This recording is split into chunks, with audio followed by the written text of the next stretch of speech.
Let me say how much I feel honored to address this distinguished gathering.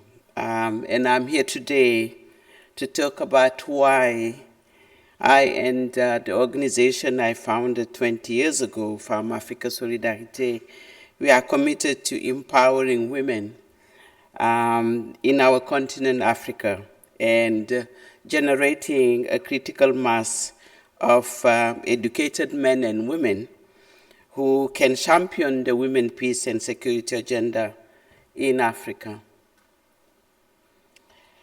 Since the creation of FAS, I devoted my time visiting women in war-torn countries, women refugees, women displaced, women whose rights have been violated. Liberia, Sierra Leone, Burundi, you know them, Rwanda, DRC, Somalia, South Sudan, just to name a few. And during my recent visit to northern Nigeria, I met women and girls from areas affected by the terrorist acts of the Islamist group called Boko Haram. You might know them. I witnessed the suffering of the people of northern Nigeria. I met with the Bring Back Our Girls campaign. You could see them here in the picture. Their voice needs to be heard. I spoke to this girl.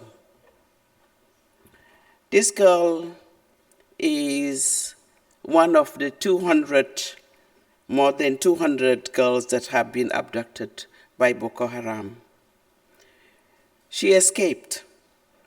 I met with her in closed door, and she shared with me her pains and also her hope. And in the video that is there, she said, and I quote, "I just want to stay in school. I won't stop, because if God has spared my life, tomorrow I can be part of that leadership in transforming governance so that we never have a repeat of Chibok again." End of quote. Indeed, the world have adopted many laws and instruments to protect girls and women's rights. From the Beijing Platform for Action, in the African continent, we have the African Charter on Women's and People's Rights. We have the African Youth Charter. So many, but yet not implemented. And again, almost more than 31 million girls are still out of schools. 2/3 of illiterate adults are women. This discrimination and denial of education have motivated again the international community to adopt the Sustainable Development Goal, and in particular, as it was mentioned several times, Goal 4 and 5, to safeguard girls' education.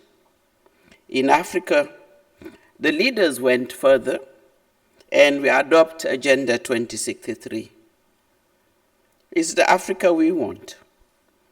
It's an ambitious program, a prosperous and peaceful continent. That's what this agenda says, with people-centered development. And one of the aspirations, because it's the aspiration of people of Africa in this agenda, is to silence the gun by 2020, an ambitious program. It's very linked to the Sustainable Development Goal.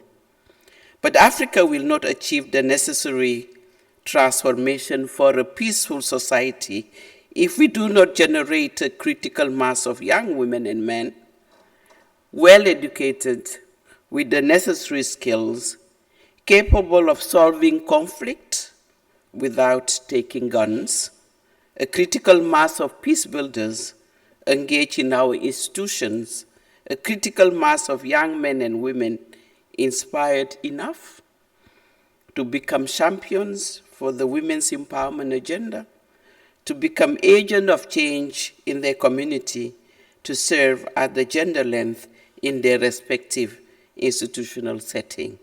This is what we need right now in Africa. And one of the strategies to create this critical mass of men and women is the pay it forward concept. Adapted from community leadership model, is built on the premises that if a small group of graduates are empowered, they will be in a position to pass on the knowledge, skills, and influence through a reciprocal process to another group within their communities and network. It is therefore essential to build the capacity of young men and boys, and in the meantime, establish platforms which enhance collaboration and peers learning.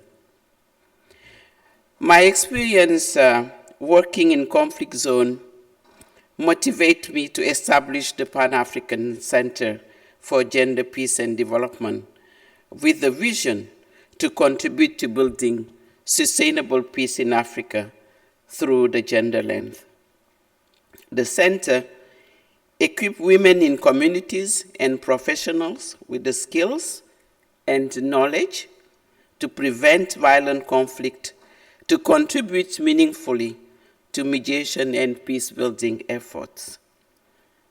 This is mobilizing women at the grassroots level. The center engages with children in school to promote a culture of peace and tolerance. The center also trains military. As you may know, Africa is sending troops in peacekeeping operations, and they need the gender lens in those operations. The center engages with children in schools, but also to promote a culture of peace and tolerance. You have seen some of the sensitization program we do at school. Last year, the center saw the first cohort of students, African-wide, graduated with a master's degree in gender and peace building. And you can see Chelsea Clinton tweeted, and she said, first time in the world, 30 students graduate in MA program in gender and peace building in Senegal. It's Africa-wide student. This year again, this university, Bineta Diop, UCAT, with the Pan-African Center in Dakar, we are training another 30 student boys and girls on the master program. I will then argue that if these women and men, these professionals, this military, this personnel, these young boys and girls, these graduate students pay it forward through their respective spheres of influence to at least 5 other people, we contribute significantly in building a critical mass of men and women in Africa, building the Africa we, the people of Africa, the Africa we want. I thank you.